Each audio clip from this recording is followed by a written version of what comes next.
काशी नगर गांव में सभी लोग एक दिन उत्सुकता से सरपंच जी के घर जा रहे थे। अरे ओ बलुआ, इतनी हड़बड़ाहट में कहाँ चल दिए और ये सब कहाँ जा रहे हैं? अरे भाई, तूने सुना नहीं? हमारे गांव में सरपंच साहब के यहाँ पर टीबी आया है, टीबी। अरे कौनो विधायक है का जो सब दौड़े दौड़े वहाँ जा रहे हैं? और इस शहर वाले भी ना जाने का नाम रख लेते हैं, टीबी। ये कौनो नाम हुआ का? अरे पिताजी, टीवी कौनो विधायक नहीं है, वह तो एक डब्बा है, डब्बा। उसमें मनोरंजन के लिए बहुत कुछ आता है। अरे ओ सुमन, तूने सुना सरपंच साहब के यहाँ नया टीवी आया है? क्या टीवी? हाँ, हम सब तो जा रहे हैं देखने। अरे रुको, मैं भी आती हूँ। सब लोग गांव में टीवी देखने के लिए सरपंच साहब के घर में इकट्ठा हो जाते हैं। सरपंच की माँ विमला सिलबट्टे में मसाले पीस रही थी। इतने सारे लोगों को इकट्ठा देखकर बोली, अरे ओ निर्मला, सुमन और तुम सभी गांव वाले यहाँ पे क्यों आए हो?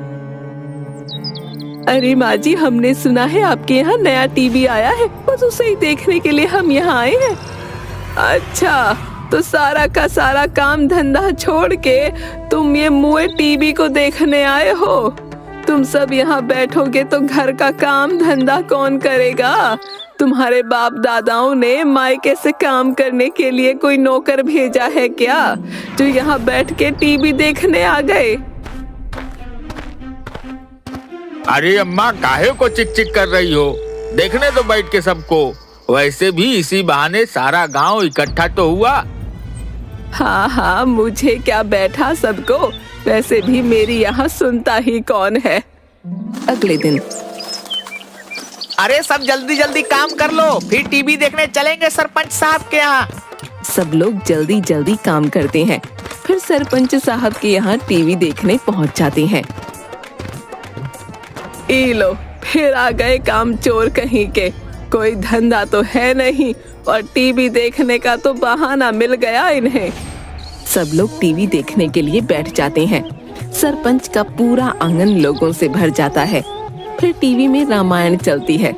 सब लोग टीवी के सामने हाथ जोड़ते हैं और हार फूल भी चढ़ाते हैं। अरे जमुनिया, जा तू भी हाथ जोड़ ले, भगवान ने चाहा तो तेरी भी शादी जल्दी हो जाएगी। ए बबलू, अरे ओ छोरे, आओ भगवान को हाथ जोड़ लो, तुम्हें भी थोड़ी सद्बुद्धि मिलेगी। सद्बुद्धि देंगे? अभी रुक, इनकी सद्बुद्धि निकालती हूँ। विमला फिर चैनल चेंज कर देती है और अचानक से टीवी में शेर आ जाता है। सब लोग डर के मारे इधर उधर भागने लगते हैं। भागो भागो, शेर शेर शेर! अरे यह शेर अगर टीवी से बाहर आ गया तो हम सबको खा जाएगा। अरे अम्मा, अब क्या करोगी? हम सब तो यहाँ से भाग जाएंगे, पर तू क्या करेगी? और ये शेर सबसे पहले तुझे खाएगा। चुप बुड़बक कहीं की। अरे रुको, बैठो सब यहीं।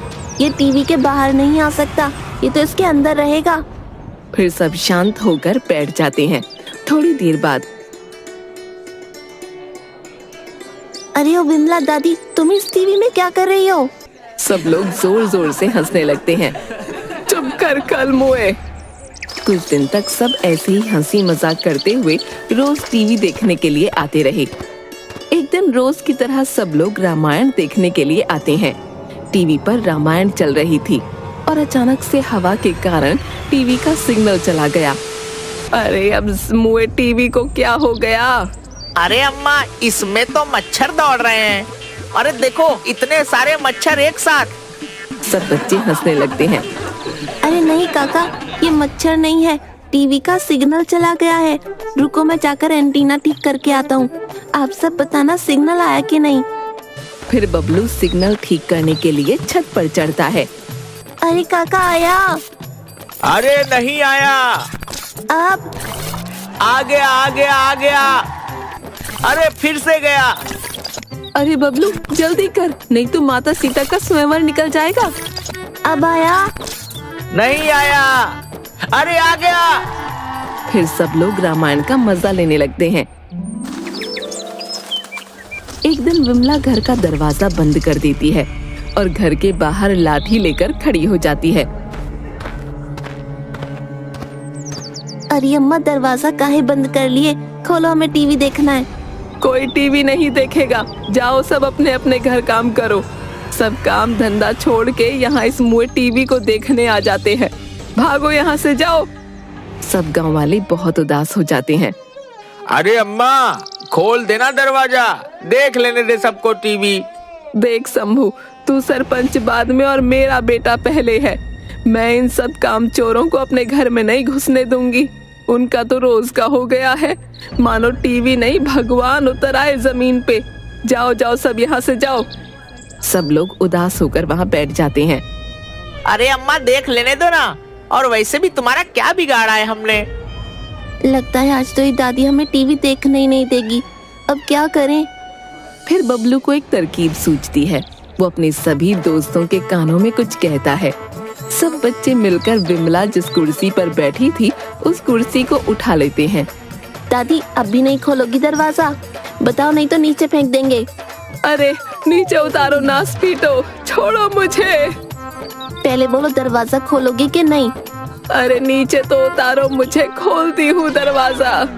फिर विमला दरवाजा खोल देती है और सब लोग फिर से टीवी का मजा लेने लगते हैं। एक दिन सभी लोग रोज की तरह टीवी के लिए इकट्ठा होते हैं। सब आश्चर्यचकित हो जाते हैं। टीवी कहाँ गई? अरे ओम्मा, कहाँ छुपा दिया टीवी को? हाँ, कहाँ छुपा दिया उस टीवी को? मुझे क्या पता, मैं जब उठी तब देखा कि यहाँ टीवी ही नहीं है। सच्ची सच्ची बता दो दादी, तुमने टीवी को कहाँ छुपाया? अरे निकम्मो, मैं सच कह रही हूँ, मैंने टीवी को हाथ भी नहीं लगाया। अरे तो फिर टीवी कहाँ गया? सरपंच साहब, आप ही समझाओ अम्मा को। देखो कैसे झूठ बोल रही हैं। अरे नहीं नहीं भाइयों, इस बार अम्मा सही कह रही है। हम सब जब सुबह उठे तभी से टीवी नहीं था। इसका क्या मतलब कि टीवी चोरी हो गया? टीवी चोरी हो गया? अरे चोरी ही करनी थी तो अम्मा का सोना चांदी चोरी कर लेते। हमारा टीवी काहे चोरी किया? टीवी चोरी हो गया। जिस किसी ने भी टीवी को चोरी किया, मुझे बस एक बार मिल जाए, उसे छोड़ूंगी नहीं। टीवी चोरी होने के बाद पूरे गांव में मानो मातम सा छा जाता है। पूरे गांव में सन्नाटा छा जाता है और टीवी चोरी होने की वजह से सब लोग बहुत परेशान थे। अरे सुमन, ऐसा लगता है मानो टीवी नहीं कोई इंसान चोरी हो गया हो। हमारे हंसते खेलते गांव को जाने किसकी नजर लग गई। अरे हाँ बहन, अब तो कुछ अच्छा ही नहीं लगता और काम करने का भी जी नहीं करता। पता नहीं हमारा टीवी किसने चोरी किया होगा। अरे मुझे तो उस अम्मा पर ही शक है, बुढ़िया ने छुपा दिया होगा टीवी कहीं पे। उस दिन भी कैसे दरवाजे में ताला लगा दिया था, बुढ़िया कहीं की। अब तो बहुत खुश होगी वो। दूसरी तरफ टीवी चोरी होने की वजह से विमला काकी भी बीमार हो गईं। सरपंच साहब विमला काकी के लिए डॉक्टर को बुलाकर लाते हैं। अरे डॉक्टर साहब, मेरी माँ को क्या हुआ है? कुछ दिनों से बहुत उदास सी रहती है और ठीक से कुछ खाती पीती भी नहीं है। सरपंच जी, इन्हें किसी बात की टेंशन है क्या? ऐसी तो कोई बात नहीं है डॉक्टर साहब, बस हमारी टीवी चोरी हो गई है, तब से अम्मा थोड़ी उदास है। आप फिक्र मत कीजिए, मैंने कुछ दवाइयाँ दे दी हैं तो ये ठीक हो जाएंगी। अम्मा, ये दवाइयाँ ले लो। अरे बेटा, सब गांव वालों को बुला ले, वो आते थे तो बहुत अच्छा लगता था। उस मुए टीवी की वजह से ही तो आते थे, अच्छा लगता था। अब नहीं है तो मानो गांव की रौनक ही खो गई है। सरपंच साहब, अरे ओ गांव वालों, सुनो सुनो, एक खुशखबरी है। सरपंच और गांव वाले सब इकट्ठा हो जाते हैं। अरे बलुआ, इतना खुश काहे लग रहा है? और ऐसी क्या खुशखबरी लेकर आया है? अरे हमारी टीवी मिल गई। क्या टीवी मिल गई? कहाँ है? कहाँ मिला तुझे? अरे मैं पास के ही गांव में किसी काम से गया था तो उन लोगों ने हमारी टीवी को चुरा लिया और अपने गांव के चौपाल पर लगा दिया उसे। उनकी इतनी हिम्मत कि हमारी टीवी चुराकर गांव के चौपाल पर लगा दिया। अरे पर रुको, ये भी तो हो सकता है ना कि वह उनका खुद का टीवी हो। अरे नहीं नहीं सरपंच साहब, मैंने खुद इस बात की पुष्टि की है। वह हमारा ही टीवी है। आपको याद है एक बार बबलू और इन बच्चों ने टीवी पर कुछ निशान बना दिया था, वैसा ही निशान उस टीवी पर भी है। तो वह टीवी हमारा ही है ना। पास के गांव वालों ने हमारा टीवी चोरी कर लिया। उनकी इतनी हिम्मत कि सरेआम हमारी टीवी को चोरी करके चौपाल पर लगा दिया। चलो भाइयों, हम सब चलकर उनसे अपना टीवी लेकर आते हैं।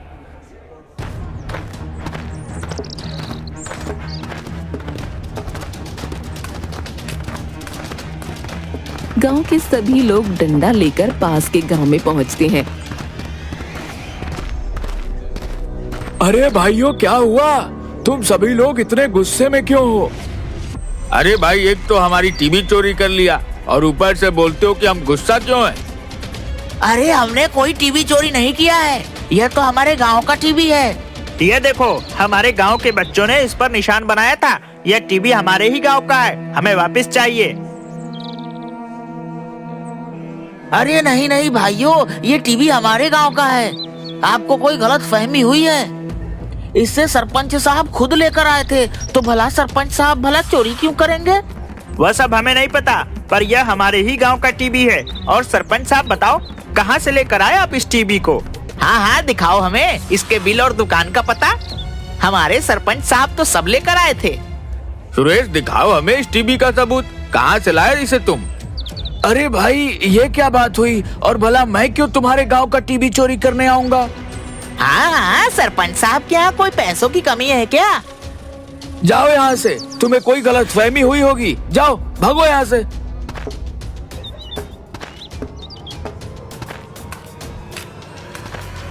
अरे सरपंच साहब, मेरे पैसे। कितने दिनों से तुम्हारे यहाँ भटक रहा हूँ। अरे भाई, पर मुझे यह तो बताओ कि तुम्हें पैसे किस बात की चाहिए? रोज रोज आ जाते हो मुंह उठाकर पैसे मांगने। अरे याद करो, तुमने मुझे यह टीवी चुराने के लिए कहा था और कहा था कि अगर मैं यह टीवी चुरा लूंगा तो तुम मुझे 1 हफ्ते की शराब के पैसे दोगे, पर अभी तक तो 1 रुपया भी नहीं दिया। देखा, अब सच सबके सामने आ गया ना। अरे भाई, पर मैंने कब कहा था तुम्हें टीवी चुराने को? देते हो कि यह टीवी फोड़ दूं? और फिर बेवड़ा अपनी लाठी से टीवी पर वार करने ही वाला था कि तभी काशी नगर के लोग और पास के गांव के लोग उस बेवड़े के हाथ से लाठी छुड़ाते हैं। अरे भाई, यह टीवी हमारा है और यह सरपंच झूठ बोल रहा है। अगर यह बेवड़ा नहीं आता तो तुम में से कोई भी हमारी बात कभी नहीं मानता। भाइयों, मारो इसे। और सब सरपंच को मारने के लिए अपनी अपनी लाठी उठा लेते हैं। तभी पास के गांव के सरपंच की पत्नी आ जाती है। अरे अरे भाइयों, रुको रुको, मेरे पति को मत मारो। अरे भाभी जी, हटो सामने से। तुम्हारे पति ने काम ही ऐसा किया है, ऐसे कैसे छोड़ दे इन्हें? इसने हमारे गांव की रौनक छीन ली। इसी की वजह से हमारी बूढ़ी अम्मा बीमार हैं और तुम कहती हो इसे छोड़ दें? अरे भाइयों, मैं तुम्हारे सामने हाथ जोड़ती हूँ, मैं इनकी तरफ से माफी मांगती हूँ। वो बात कुछ ऐसी है कि इन्हें भूलने की बीमारी है, इन्हें याद ही नहीं रहता कि ये क्या कर रहे हैं। अरे ओ देवी जी, कौन सा पति? किसका पति? कौन हो तुम? और मेरी तरफदारी क्यों कर रही हो? और वैसे भी मैंने किसी का टीवी नहीं चुराया है। हटो यहाँ से। हे भगवान, तुम चलो घर, तुम्हें बताती हूँ मैं। अब तो आप सबको यकीन हो गया ना। सब लोग जोर जोर से हंसने लगते हैं।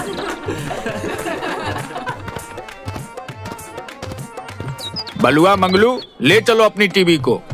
हाँ हाँ भाइयों, हमें माफ कर दो। सरपंच जी की भूलने की बीमारी की वजह से आप सबको बहुत तकलीफ हुई। अरे पर भाई, अब मेरे पैसे कौन देगा? अरे भाई, ये लो। अगर तुम आज नहीं आते हो तो सच का पता ही नहीं चलता। फिर काशी नगर वाले अपना टीवी वापस लेकर आ जाते हैं और गांव ले जाकर टीवी की पूजा करके फिर से टीवी को उसकी जगह पर रख देते हैं। काशी नगर की रौनक फिर से वापस आ जाती है।